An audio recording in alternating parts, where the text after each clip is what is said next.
buenas noches. Me alegra verle, saludarle. Qué bueno que pudimos alabar a nuestro Señor, ¿cierto?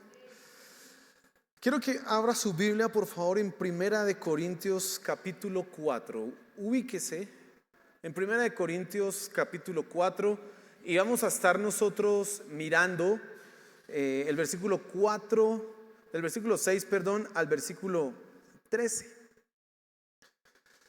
Primera de Corintios capítulo 4.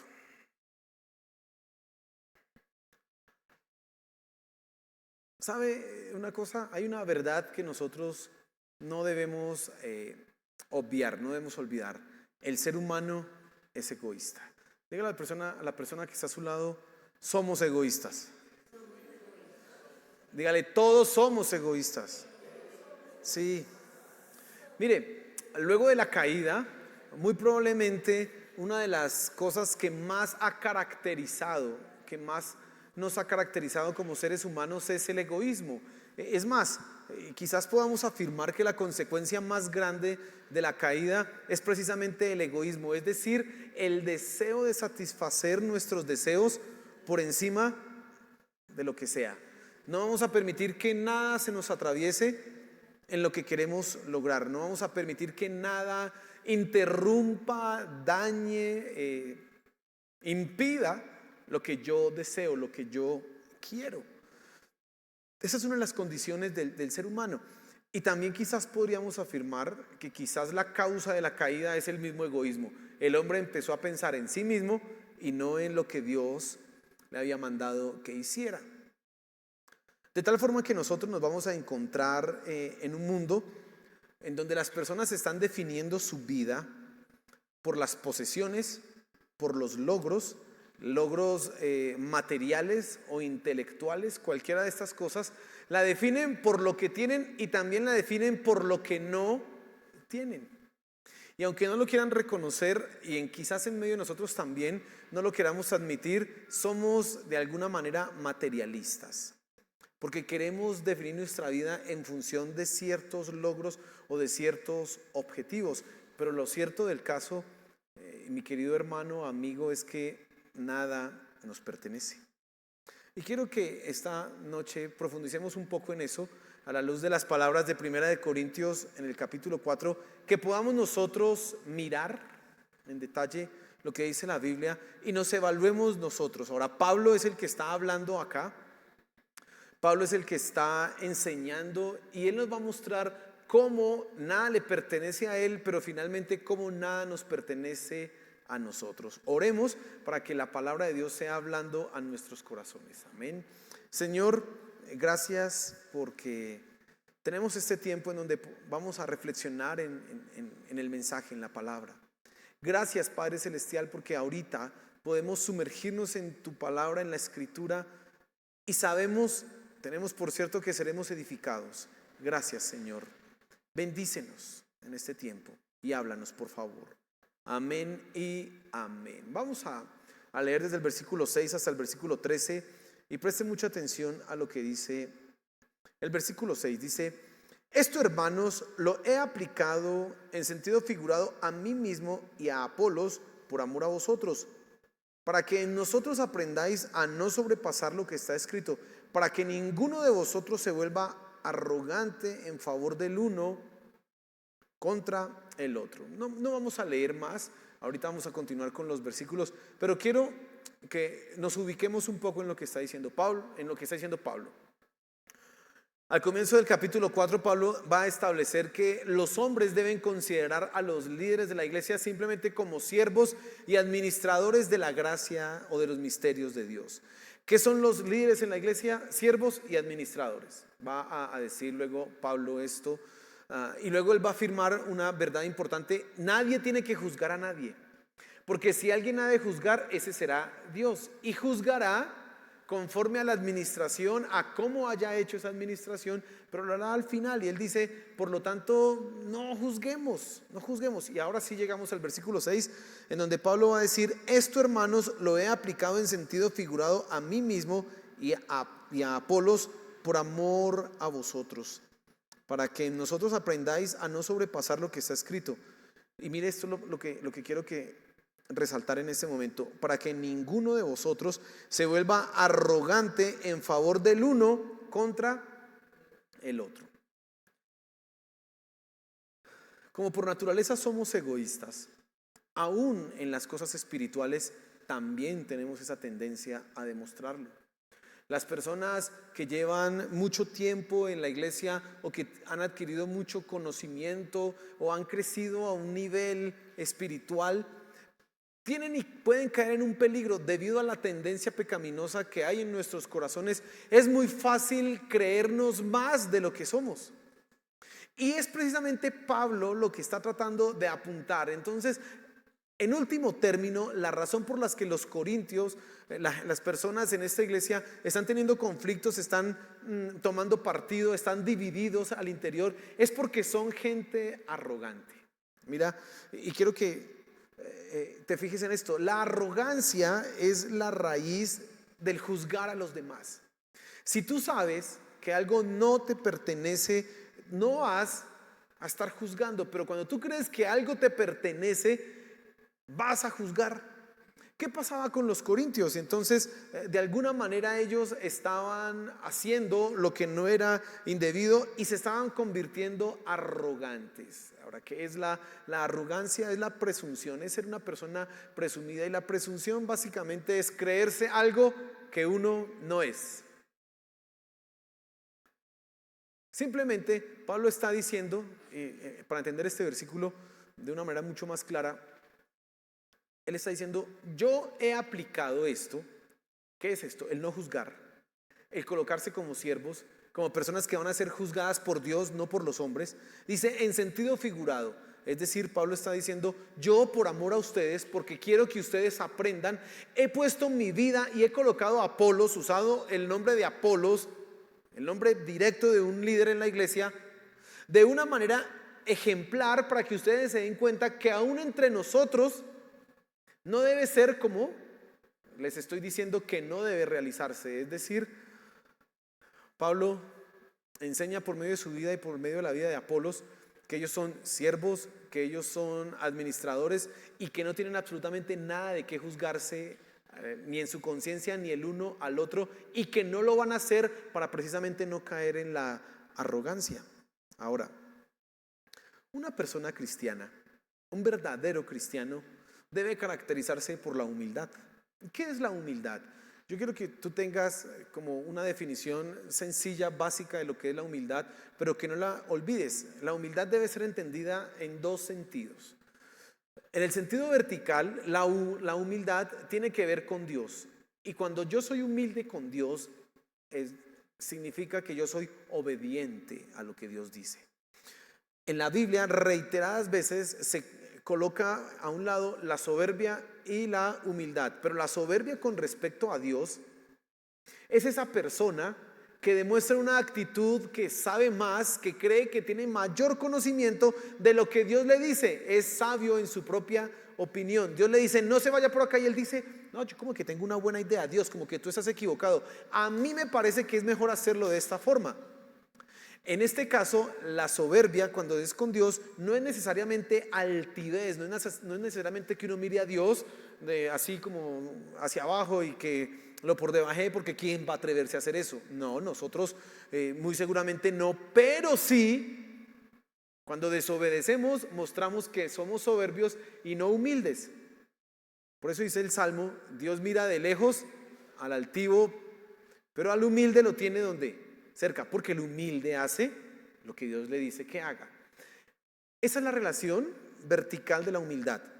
Pero la humildad a nivel horizontal, es decir, con mi prójimo, tiene que ver con una actitud del corazón que me hace considerar a los demás superiores a mí. Escuche lo que estoy diciendo.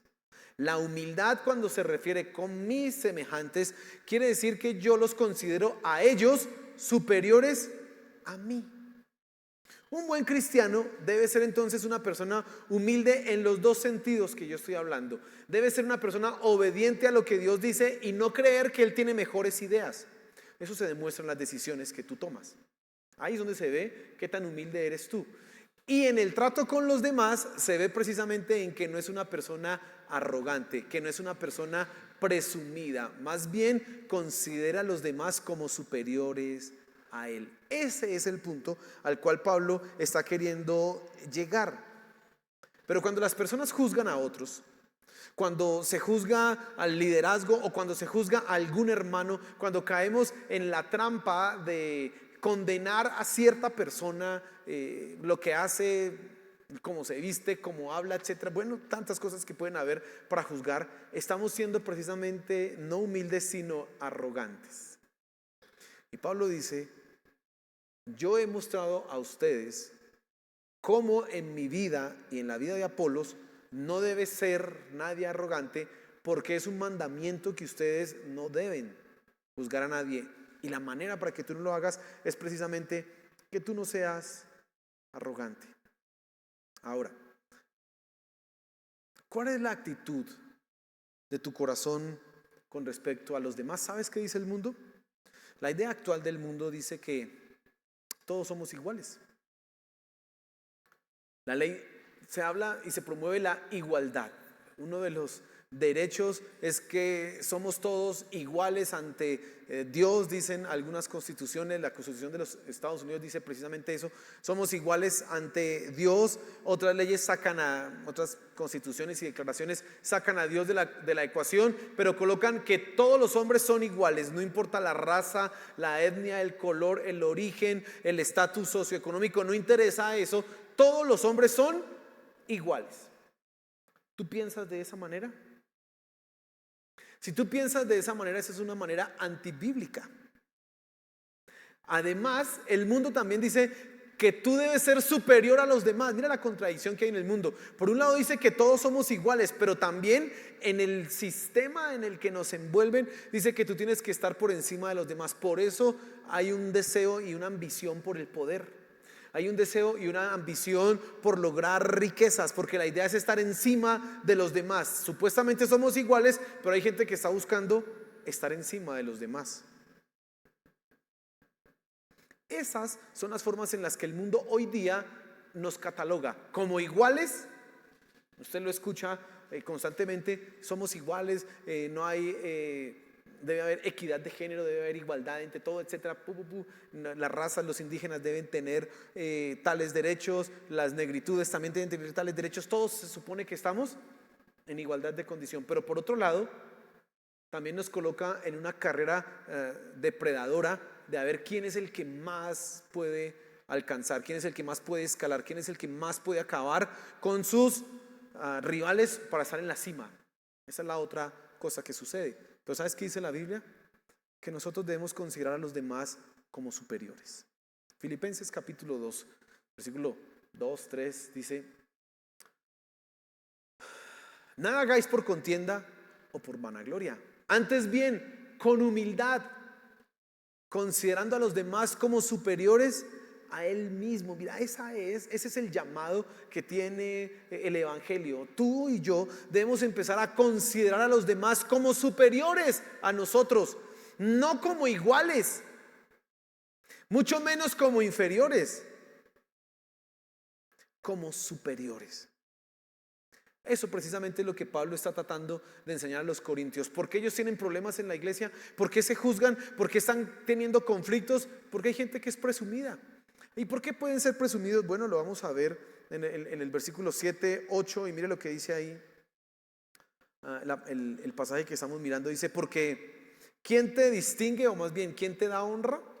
¿Qué tienes tú que no recibiste? Y si lo recibiste, ¿por qué te jactas como si no lo hubieras recibido? Y ahora mire el versículo 8: ya estáis saciados, ya os habéis hecho ricos, ya habéis llegado a reinar sin necesidad de nosotros, y ojalá hubierais llegado a reinar para que nosotros reinásemos también con vosotros. Pablo ahora pasa a enumerar lo que está sucediendo de alguna manera en la iglesia de Corinto. Ellos están juzgando, ellos son personas arrogantes, y él dice: palabras más, palabras menos, como nada les pertenece, nada es de ellos, no debieran ser arrogantes, y nada les pertenece porque todo les ha sido dado por Dios. Entonces fíjate cómo viene la línea de pensamiento de Pablo. Saber que nada me pertenece a mí me evita juzgar, me evita ser arrogante. ¿Cómo? Porque cuando yo creo que tengo mucho, cuando yo creo que soy más que los demás, no los considero como superiores, sino como iguales o como inferiores, y voy a empezar a juzgar. Soy arrogante, voy a pedir que se hagan las cosas de tal o cual manera, voy a pedir un estándar. No voy a soportar esto, no voy a tolerar ciertas cosas. Y Pablo entonces acá en el versículo 7 dice, porque ¿quién es el que te honra? ¿Quién es el que te distingue? ¿Qué tienes que no hayas recibido? Pregunta. Y si lo has recibido, ¿por qué te jactas como si no lo hubieras recibido? Bueno, entonces la raíz de la arrogancia es la pretensión. Creer más de lo que somos. Creer que lo que tenemos lo hemos logrado por nosotros mismos. Creer que nosotros somos merecedores de algo. Eso es ser pretencioso. ¿Y por qué es ser pretencioso? Porque tú y yo no merecemos absolutamente nada. ¿Sabes qué merecemos? La condenación. Eso sí es lo que realmente nos correspondería a recibir, la condenación, ir al infierno y pagar nuestros delitos, nuestros pecados. Pero no lo hemos recibido por obra y gracia de nuestro Señor Jesucristo.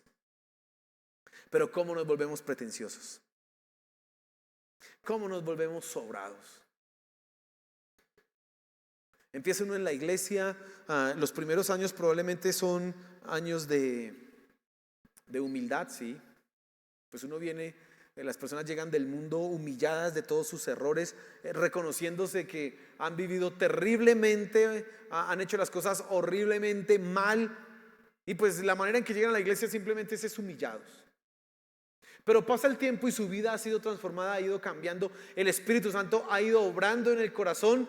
Y entonces ya el que hace en los primeros años de su vida cristiana, hace mucho tiempo, estaba rendido, ahora ya levanta la frente. Ahora ya no se arrodilla. Ahora conoce mucho la palabra de Dios. Ahora el que le tiene que predicar tiene que ser un maestro, un doctor, un erudito, porque no le puede predicar a una persona que apenas está aprendiendo, porque qué falta de respeto que éste me venga a enseñar a mí. ¿Acaso yo no sé más de la Biblia?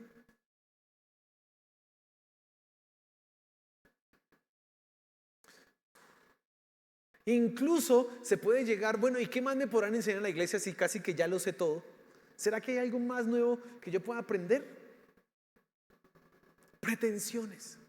Y eso pasa no solamente con el conocimiento, sino con las posiciones. Si estoy en una posición de liderazgo, si estoy en una posición de influencia sobre los demás, más hay una posibilidad de caer en esto, de ser tentado en creerte superior a los demás. Por eso Pablo coloca aquí a los líderes de la iglesia como ejemplo. Él dice, esto lo he colocado primero como ejemplo en nuestra vida, porque claro, déjenme decirle, el ministerio es una de las plataformas en donde más tentación habrá para creerse superior a los demás. Claro. Pero no solamente es el pastor o el líder de la iglesia el que puede caer en esto, sino cualquiera de nosotros. Entonces Pablo dice aquí, ustedes ya están saciados, ya son ricos, y son términos que hablan no de riqueza material, sino riqueza espiritual. Ustedes ya inclusive están reinando, dice. Y pareciera que esa palabra fuera un poco como sarcástica, como que Pablo se estuviera burlando de ellos. Ustedes ya están reinando sin necesidad de nosotros. Y luego dice, ojalá ya estuvierais reinando para que nosotros reinemos con ustedes. De alguna manera Pablo está haciendo una crítica a lo que son los corintios. Ustedes se creen algo que realmente no son. Ustedes se creen espirituales cuando en realidad están siendo carnales. Recuerde el capítulo 3. Una manifestación, una evidencia precisamente de nuestra carnalidad o de la carnalidad en un creyente es que se crea superior a los demás. Cuando la Biblia, el mismo Evangelio lo llama a ver a los demás como superiores a él. Y entonces, mi querido hermano, nosotros lo que tenemos que nunca olvidar es que si algo tenemos, lo tenemos es porque Dios nos lo ha dado. Si algo has recibido es porque Dios te lo ha dado. Si algo tú tienes, admite que no lo merecías. Dios es el que te lo ha dado a ti, nadie más te lo ha dado. No te lo ganaste tú por tus mismas capacidades, inclusive los dones naturales con los que nacemos. Eso nos los ha dado Dios y los ha repartido como a Él le ha placido. Mira, hay gente que nace con un don, con una habilidad para ciertas cosas que uno dice, pero es que le queda tan fácil. Claro, es que Dios se lo dio, así de sencillo. Otros tenemos que esforzarnos para lograr lo mismo que hace una persona y ni siquiera cuando llegamos lo hacemos igual de bien. ¿Por qué? Porque Dios le ha dado un don. ¿Y quién se lo dio? Dios, nadie más. Pero ¿cómo se nos olvida eso, no? Que si tengo un don, que si tengo una capacidad, que si tengo una habilidad, que si Dios me dio esto, o que si tengo esto o aquello es porque me lo han dado. No, es porque yo me lo merezca. No es porque yo haya trabajado para ganármelo. No, así no es. Tú no puedes olvidar de ninguna manera eso. Ahora, Romanos 12, más o menos el versículo 4 creo que dice así.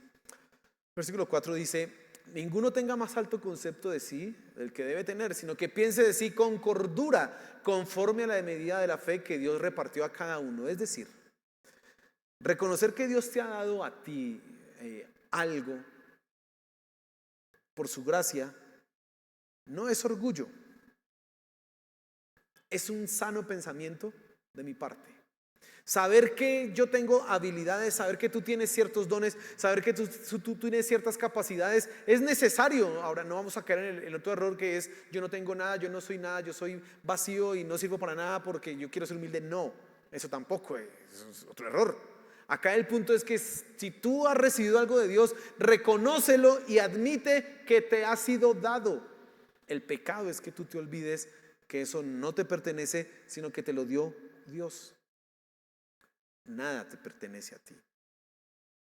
Y parece ser que los corintios sí se estaban creyendo más de lo que eran. Estaban, claro, saciados, ricos, estaban reinando, querían inclusive dejar de lado a los líderes de la iglesia. Dice: estáis reinando sin necesidad de nosotros. Y luego Pablo agrega: ojalá reinasen, para que nosotros también reinásemos con ustedes. Y eso nos lleva a la tercera cosa que quiero mencionarte. Y es que precisamente nada nos pertenece. Por eso lo tenemos que dar. Otra forma de decirlo: como nada te pertenece, también te será quitado.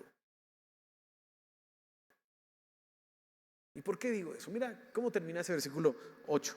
Dice: ojalá también hubieras llegado ya a reinar para que nosotros, reinásemos también con vosotros. De alguna manera la gloria de los corintios, la gloria de la iglesia, era la misma gloria de los líderes de la iglesia. Si la iglesia estaba reinando, ¿quién iba a reinar con ellos? El líder de la iglesia, en este caso sería Pablo. Así que la gloria de ellos iba a serle dada ¿a quién? A otros. Pero mira cómo Pablo continúa en los versículos 9 hasta el 13, hablando precisamente de sí mismo, de los líderes de la iglesia. Y vamos a ver cómo todo lo que nos ha sido dado también nos será quitado. Dice así: porque pienso que Dios nos ha exhibido a nosotros los apóstoles en último lugar como a sentenciados a muerte, porque hemos llegado a ser un espectáculo para el mundo, tanto para los ángeles como para los hombres. Nosotros somos necios por amor a Cristo, mas vosotros prudentes en Cristo. Nosotros somos débiles, mas vosotros fuertes. Vosotros sois distinguidos, honrados, mas nosotros sin honra. Hasta el momento presente pasamos hambre y sed, andamos mal vestidos, somos maltratados y no tenemos dónde vivir. Nos agotamos trabajando con nuestras propias manos. Cuando nos ultrajan, bendecimos. Cuando somos perseguidos, lo soportamos. Cuando nos difaman, tratamos de reconciliar. Hemos llegado a ser hasta ahora la escoria del mundo, el desecho de todo. Terrible lo que Pablo dice de sí mismo. Ahora, ¿por qué lo está diciendo Pablo? Porque es una realidad del ministerio, es una realidad de la vida en la iglesia. Mientras el pastor o el líder de la iglesia vierte su tiempo, su vida, su capacidad, su inteligencia en servicio de otros, los otros van creciendo mientras él va menguando. No menguando en el sentido espiritual, él seguirá siendo fuerte espiritualmente, pero la gloria de la iglesia le es quitada al pastor.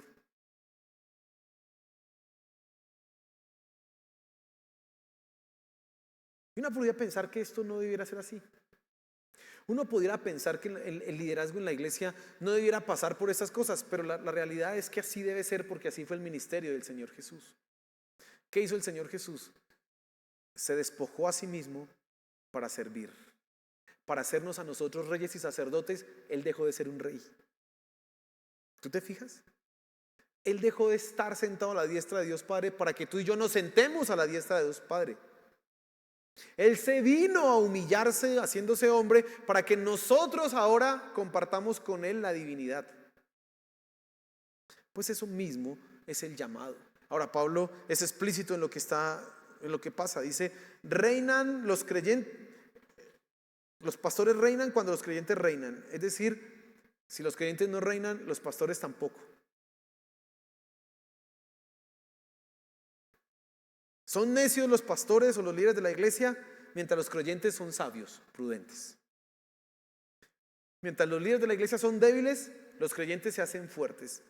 Los líderes de la iglesia no tienen honra, mientras los creyentes sí son honrados. Pasan hambre, sed, Pablo dice aquí, mal vestidos, maltratados, sin vivienda, agotados por el trabajo para sostenerse a sí mismos. Y esto es la experiencia personal de Pablo. Pablo fue un hombre que rechazó de alguna manera dejar de trabajar. Él se sabe que era un constructor de tiendas, hacía tiendas con sus manos, y él a cada ciudad que iba estaba trabajando, haciendo tiendas y vendiendo tiendas. Y usted encuentra, aquí vamos a leer más adelante en 1 y en 2 de Corintios, que él dice, yo no me voy a quitar una gloria, y es que yo predico el evangelio gratis. Aunque ustedes me tienen que sostener a mí, dice Pablo, yo no me voy a dejar quitar la gloria, yo me sigo sosteniendo, yo sigo trabajando con mis manos. Pero aquí él dice, cansándome y agotándome más para poder sostenerme a mí mismo en servicio y en función de ustedes. Dice, sin vivienda, sin casa. ¿Sabe, hermano? Yo le doy gracias a Dios. Cuando yo leo esto y estudio eso, digo gracias a Dios porque no he tenido que pasar esas circunstancias. Yo trabajo también, pero no puedo decir como Pablo, mal vestido, no. O sin vivienda, no. Gracias a Dios. Pero la experiencia de Pablo era así. Esa era su particularidad. Y sabe, en el porcentaje mayoritario de pastores que habrá en el mundo, casi que el 90% estará en esta misma condición. Sin vivienda, cansados, mal vestidos, pasando hambre, necesidad. ¿Pero por qué es así? Ya te dije la respuesta. Porque el ministerio del Señor Jesús también fue así. Y nada de lo que tú tienes te pertenece. Y como no te pertenece, te puede ser quitado. ¿Lo comprendes? Como nada es tuyo, tú no puedes decir así, ay Señor, ¿cómo me va a quitar esto? Si no es suyo, te lo puede quitar. Y en el caso de los pastores, eso obedece al llamado. Eso obedece particularmente a las características propias y únicas que tiene el servir a la congregación. Mientras tú estás sirviendo a la iglesia, dando tu tiempo, mira lo que dice Pablo, perseguidos, pero soportando todo, ultrajados, pero bendiciendo. El pastor o el líder de la iglesia, cuando es maltratado, está llamado a bendecir. Cuando es traicionado, está llamado a amar. Cuando es difamado, debe estar buscando la reconciliación. Y dice aquí la última parte del versículo 13, son la escoria y el desecho del mundo. Duro. Recuerdo hace muchos años cuando estaba en la universidad, siempre en mi corazón estaba como la idea de que yo algún día iba a ser pastor, pero en esa época yo estaba estudiando música y mi plan era ser músico y ser una estrella y bueno, todas esas cosas. Y recuerdo que alguna vez un amigo me preguntó, ¿y usted es cristiano? Sí, yo soy cristiano. Y él dijo, chévere. Y me preguntó por mi familia. Dije, mi papá es pastor y eso es chévere. Y yo dije, dice un comentario así. Y llegó y me miró así como con cara de tristeza y me dijo, por favor, nunca vaya a ser pastor. Nunca. Yo no sé hoy qué dirá viéndome en esta posición. Pero sabes, el que tú seas un pastor para el mundo, para algunos lugares puede ser una honra, para otros puede ser, ¿sabes qué me han dicho a mí en la cara? que yo tengo un negocio en la iglesia, que este es mi negocio. A muchas hermanas de la iglesia les han dicho: ¿para qué va a ir allá? ¿Para ser la moza del pastor?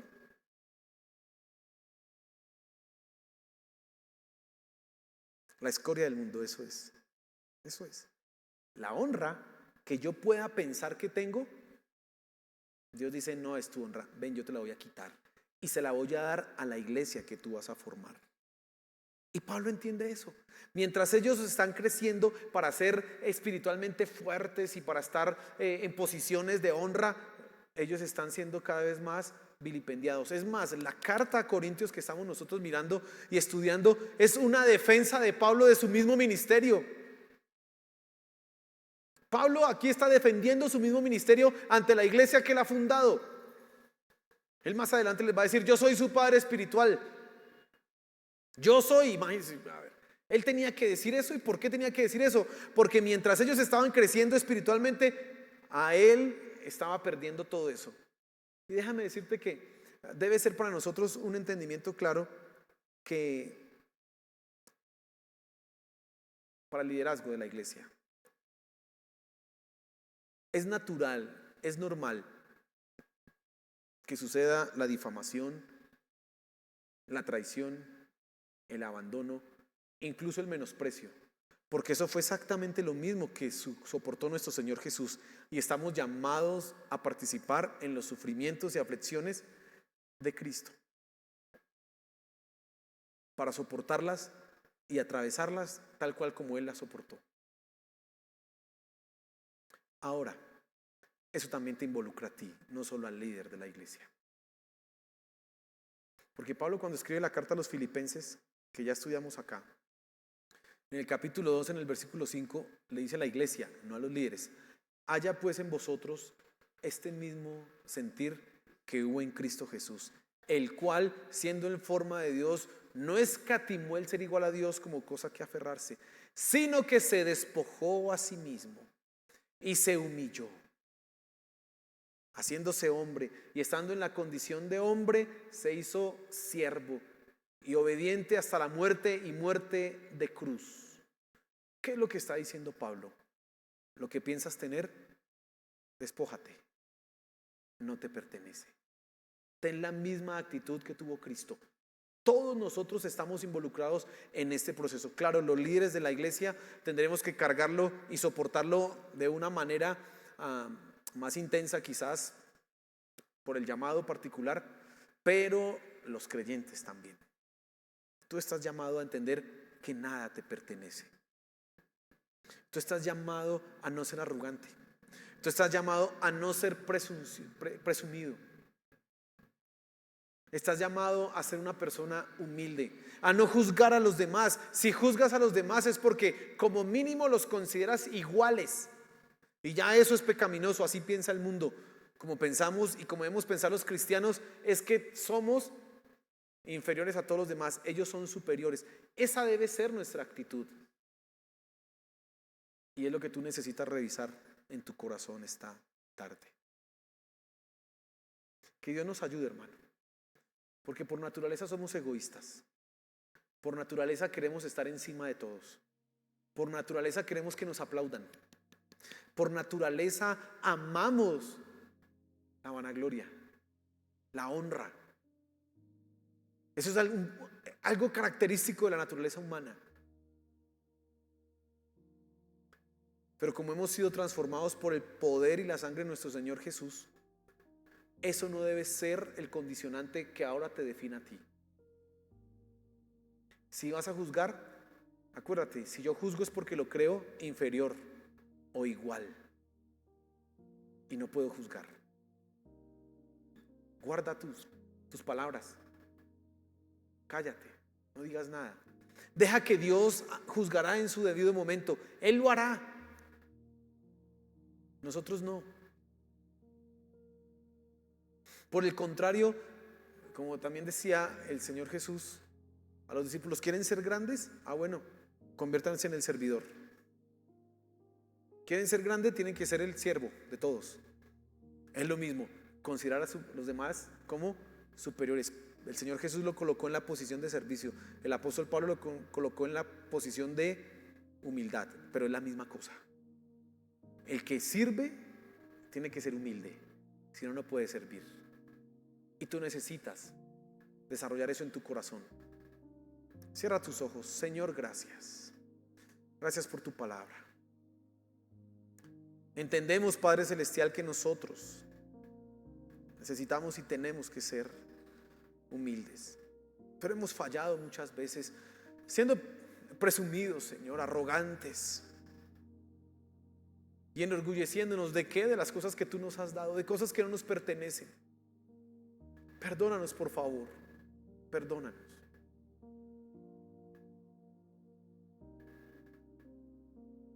Que podamos ser humildes, igual a ti, mi Señor Jesús. Tener esa misma actitud en nuestro ser, en nuestros corazones. Despojarnos de las ideas del mundo, de nuestras propias ambiciones. Por favor, Señor, ayúdanos. Te lo suplicamos, Padre, te lo suplicamos. Gracias, Señor, porque nos has hablado esta tarde, esta noche. Gracias, mi Señor Jesús. Gracias. Eres un Dios bondadoso y maravilloso. Gracias, mi Señor Jesús. Amén y amén.